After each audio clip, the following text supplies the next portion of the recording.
नमस्कार लर्नर्स, मैं डॉक्टर रुचि पांडे उत्तराखंड मुक्त विश्वविद्यालय के रसायन विज्ञान विभाग से। मैं आपको इससे पहले लेक्चर में एक्सप्लेन कर चुकी हूँ what R D block elements, D block के तत्व क्या होते हैं और डी ब्लॉक के तत्व के कौन कौन से प्रमुख गुण होते हैं। तो आज हम डिस्कस करेंगे कुछ अन्य गुण जो पिछले लेक्चर में आधा ही रह गए थे। ये पार्ट 2 है, इसीलिए डी ब्लॉक के तत्व रंगीन आयन बनाने की क्षमता रखते हैं, क्योंकि डी ब्लॉक के तत्व में अनपेयर्ड ऑफ इलेक्ट्रॉन पाए जाते हैं, अयुग्मित इलेक्ट्रॉनों की संख्या पाई जाती है। इन अयुग्मित इलेक्ट्रॉनों के होने के कारण ये क्या करते हैं, एक निश्चित तरंगदैर्घ्य के प्रकाश को अवशोषित करके प्रकाश के साथ अन्योन क्रिया करते हैं और अन्योन क्रिया करके अपने पूरक रंग को उत्सर्जित करते हैं। पूरक रंग को उत्सर्जित करने के कारण डी ब्लॉक के तत्व क्या होते हैं, कलर्ड आयन बनाने की क्षमता रखते हैं। इनके कलर्ड आयन बनाने की क्षमता के कारण, क्षमता का जो मुख्य कारण है वो है धातु आयन में उपस्थित अपूर्ण डी सबसेल्स, अपूर्ण ड्यूब कोष, साथ में अयुग्मित इलेक्ट्रॉनों की संख्या होना, और साथ ही इलेक्ट्रॉन को इतनी एनर्जी सप्लाई होना है कि वो इलेक्ट्रॉन ग्राउंड स्टेट से, यानी कि मूल ऊर्जा स्तर से उत्तेजित ऊर्जा स्तर में जाकर वापस जब ग्राउंड स्टेट में आता है अपनी उस ऊर्जा के साथ प्रकाश का उत्सर्जन कर सके। तो ये प्रमुख कारण जो होते हैं डी ब्लॉक के तत्वों का कलर्ड आयन बनाने की क्षमता को शो करता है। इसी प्रकार आंशिक रूप से भरे हुए ड्यूब कोष के तत्व भी दृश्य प्रकाश से अवशोषित अपेक्षित कम ऊर्जा वाले इलेक्ट्रॉनों को डी कक्षा के एक समूह से उच्च ऊर्जा स्तर में भी परिवर्तित करना प्रस्तुत करते हैं। यानी कि कहने का होता है, जो अनपेयर्ड इलेक्ट्रॉन वाले होते हैं वो तो होते ही हैं, लेकिन पार्शियली फील्ड वाले भी क्या होते हैं, इलेक्ट्रॉन को ग्राउंड स्टेट से एक्साइटेड स्टेट में ट्रांसफर करते हैं, और जहां पर वे अन्योन क्रिया करके एनर्जी इलेक्ट्रॉन को ग्राउंड स्टेट में वापस करते हैं, जिससे वो एक पूरक रंग उत्सर्जित करने की क्षमता रखते हैं। यह यौगिक संकुल में लिगेंड की प्रकृति और धातु आयन के चारों की व्यवस्था पर भी निर्भर करता है। इन यौगिकों का ये जो गुण होता है लिगेंड की प्रकृति और उसमें उपस्थित आयनों पर भी निर्भर करता है। इसके अलावा डी ब्लॉक के जो तत्व होते हैं अधिकांशतः उत्प्रेरक के गुण प्रस्तुत करते हैं, उत्प्रेरक के साथ क्रियाविधि। डी ब्लॉक के तत्व और उनके यौगिकों की उत्प्रेरक क्रियाविधि उनकी परिवर्तनशील आक्सीकरणावस्था और अंतरिलीय यौगिक बनाने की क्षमता से जुड़ी होती है। कई डी ब्लॉक के धातुएं और उनके यौगिक औद्योगिक महत्व की विभिन्न अभिक्रियाओं को उत्प्रेरित करने के लिए जाने जाते हैं, जैसे कि संपर्क विधि द्वारा सल्फ्यूरिक अम्ल के निर्माण में वेनेडियम ऑक्साइड का यूज किया जाता है। तो वेनेडियम आपका कौन सा ब्लॉक का तत्व है, डी ब्लॉक का तत्व है। इसी तरह वनस्पति तेल से वनस्पति घी बनाने में निकेल उत्प्रेरक यूज किया जाता है, जो कि कौन सा तत्व है, डी ब्लॉक का तत्व है। ये एक्चुअल में उत्प्रेरण क्रियाविधि का एक महत्वपूर्ण दृष्टिकोण के रूप में जाने जाते हैं। उत्प्रेरक की ठोस सतह पर अभिक्रियाओं के अणु और उत्प्रेरक के परमाणुओं के बीच बंध बनाते हैं, जिससे सतह पर अभिकारकों की सांद्रता बढ़ जाती है और सक्रिय ऊर्जा कम होने के कारण अभिकार अणुओं के बंध कमजोर हो जाते हैं और वे उत्प्रेरक क्रियाओं को आसानी से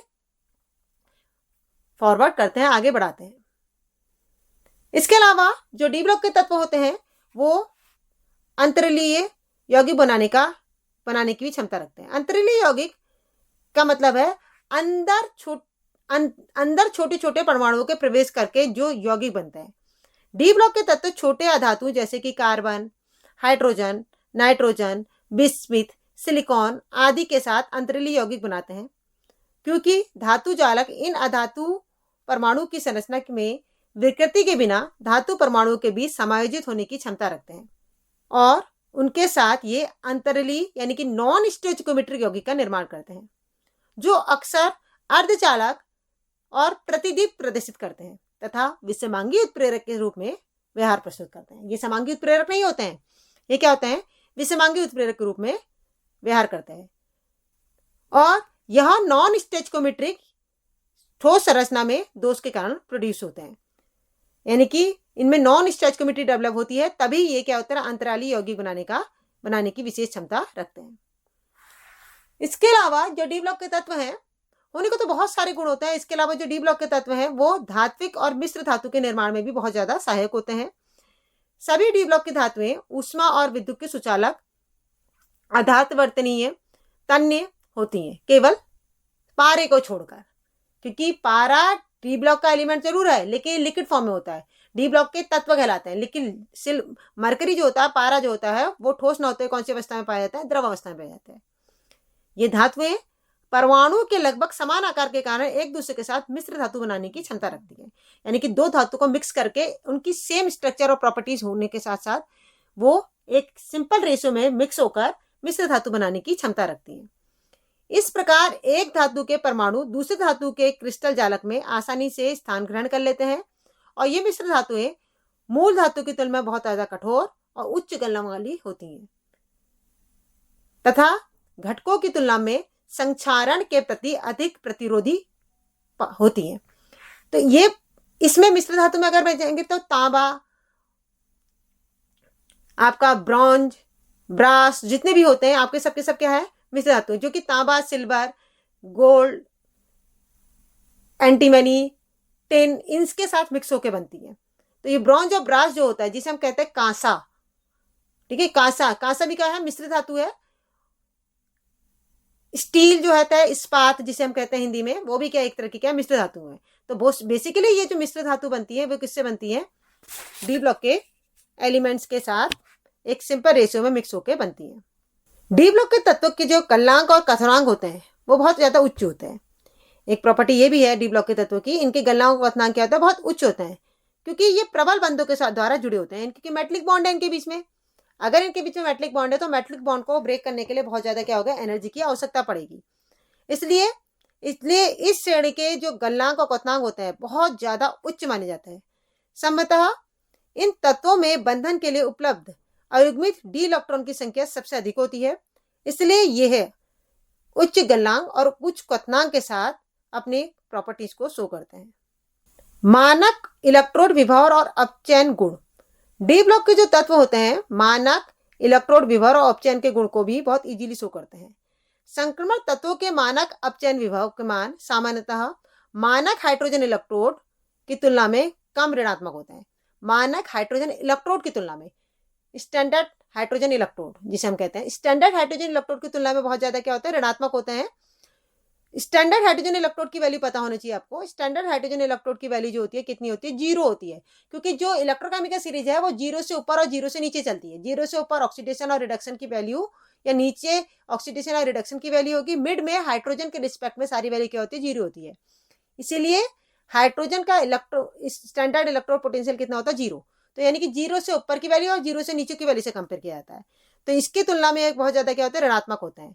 इस प्रकार वे अम्लों से हाइड्रोजन गैस मुक्त करते हैं। हालांकि अधिकांश धातुएं ऐसा कम दर से करती हैं।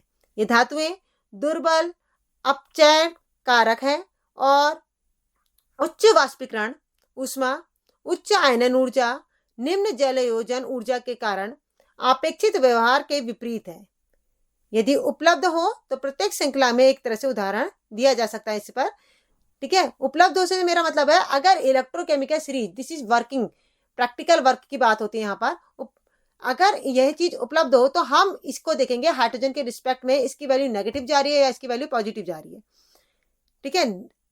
इसीलिए हम इसमें से कौन सी गैस मुक्त होती है, हाइड्रोजन गैस मुक्त होने की दर के हिसाब से हम इसका इलेक्ट्रोड विभव आसानी से निकालते हैं। इसकी वैल्यू ज्यादा ऋणात्मक होती है तो कौन सा गुण दिखाते हैं, अपचयन गुण प्रस्तुत करते हैं।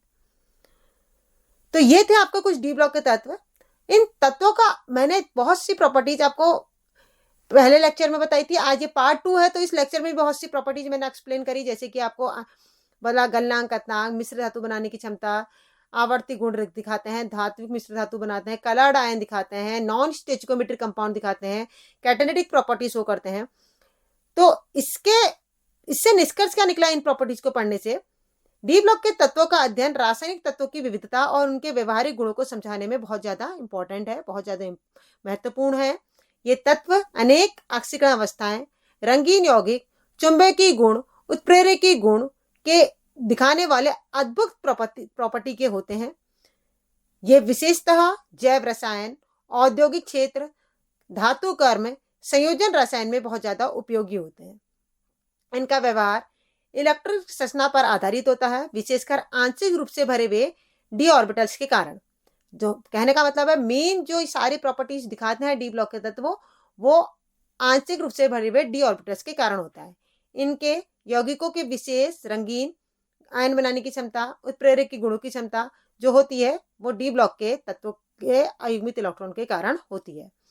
तो लास्ट में यह निष्कर्ष निकल सकता है कि डी ब्लॉक के तत्व आवर्त सारणी के मध्य में स्थित नहीं, बल्कि ये आधुनिक विज्ञान और प्रौद्योगिकी की रीढ़ के समान उपस्थित है, जिनके कारण कई प्रौद्योगिक क्षेत्र, क्रिया क्षेत्र और कई ऐसी प्रॉपर्टीज है जो आपको कंप्लीट करने के लिए रिस्पॉन्सिबल होते हैं।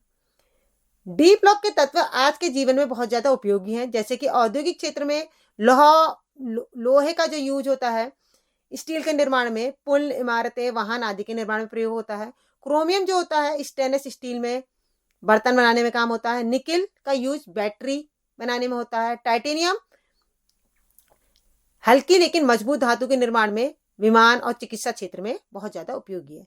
इसी तरह से अगर उत्प्रेरकी गुण देखा जाए तो प्लेटिनम हो गया, वेनेडियम हो गया, निकिल हो गया, इनका क्षेत्र औद्योगिक रूप से होता है। हाइबर विधि में नाइट्रोजन और हाइड्रोजन मिक्स होकर अमोनिया जब बनाते हैं तो उसमें निकिल कैटलिस्ट, आयरन कैटलिस्ट का यूज होता है। इलेक्ट्रॉनिक बैटरियों में कॉपर का यूज होता है। विद्युत तारों और मोटरों में इसका प्रयोग किया जाता है। लिथियम आयन बैटरी में कोबाल्ट और निकिल का प्रयोग किया जाता है। रंग द्रव्य और कांच उद्योग में भी डी ब्लॉक के एलिमेंट्स यूज होते हैं। क्रोमियम, मैग्नीज, कोबाल्ट के यौगिक कांच, चीनी मिट्टी और सिरेमिक के रंग देने के लिए जिम्मेदार होते हैं। मुद्रण और पेंट में टाइटेनियम ऑक्साइड सफेद पेंट सनस्क्रीन में प्रयुक्त होता है। जो सनस्क्रीन का यूज बनता है वो टाइटेनियम के डाइऑक्साइड से बनता है। मैग्नीज और क्रोमियम का यूज रंगीन पेंट में इंक के निर्माण में होता है। मिश्र धातु के निर्माण में मैंने पहले बता दिया आपका, जो कांसा है मिश्र धातु, जो जिसकी बंदूक की फिलेंट बनती है वो भी आपके एक तरह की मिश्र धातु है। बंदूक की जो गोलियां बनती है वो भी एक मिश्र धातु से बनती है। ब्रांस हो गया, ब्रॉन्ज हो गया। ब्रांस जो होता है तांबा और जस्ते का मिश्रण होता है। ब्रॉन्ज जो होता है तांबा और टिन का मिश्रण होता है। स्टील जो कि मैंने आपको पहले बताया लोहा, कार्बन और क्रोमियम का मिश्रण होता है। तो कहने का मतलब है कि डी ब्लॉक के तत्व आधुनिक जीवन के लगभग हर क्षेत्र में पाए जा रहे हैं, चाहे वो निर्माण का क्षेत्र हो, चाहे वो चिकित्सा का क्षेत्र हो, चाहे वो आसपास आपके कार्य क्षेत्र हो, तकनीक का क्षेत्र हो, घरेलू उपयोग हो। ये तत्व विज्ञान और प्रौद्योगिकी की दुनिया में अत्यंत आवश्यक है, बहुत ही उपयोगी है और एक रीढ़ की हड्डी की तरह अपनी जगह पर टिके हुए हैं और सब कार्य क्षेत्र को संपन्न कराने के लिए उत्तरदायी हैं। आशा करती हूँ आपको डी ब्लॉक के तत्वों की जानकारी पसंद आई होगी। धन्यवाद।